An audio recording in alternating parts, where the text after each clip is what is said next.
конце прошлого года Коми исключили из перечня регионов с высокими рисками энергоснабжения. Все мероприятия, предписанные к исполнению приказом Минэнерго, входящие в сферу ответственности Т+, реализованы на 100%. Большинство из них касалось приведения оборудования в Воркутинской ТЭЦ-2 в нормативное состояние. На этой теплоэлектроцентрале и сейчас идут масштабные ремонтные работы.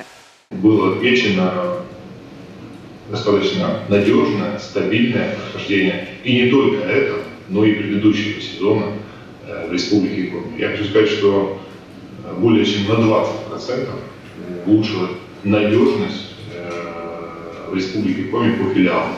Мне кажется, что филиал и весь коллектив во главе с руководителем Олегом Грошевым достаточно хорошо поработали. Почти 1,5 миллиарда сумма инвестиций Т+ в энергетику Воркуты в этом году. Сюда же перевод Воркутинской ЦВК на газ. Т+ занимается подготовкой оборудования, «Газпром» – проведением трубопровода.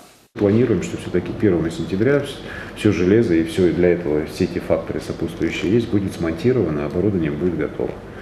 Соответственно, если со стороны газовиков исполняются все договоренности как с нашей, так и с их стороны, значит, планируем начать отопительный сезон, понятно, на мазуте, да, и плавно переводить поэтапно каждый котел по мере ввода в эксплуатацию их на газ. Коми завершит отопительный сезон последний из 16 регионов работы Т+. Времени на подготовку к зиме будет немного, но планы большие. Заменить свыше 6 километров теплосетей, обновить 70 турбин и котлов, в том числе 11 капитально. Задача – сделать все, чтобы будущий отопительный сезон прошел так же спокойно, как и нынешний.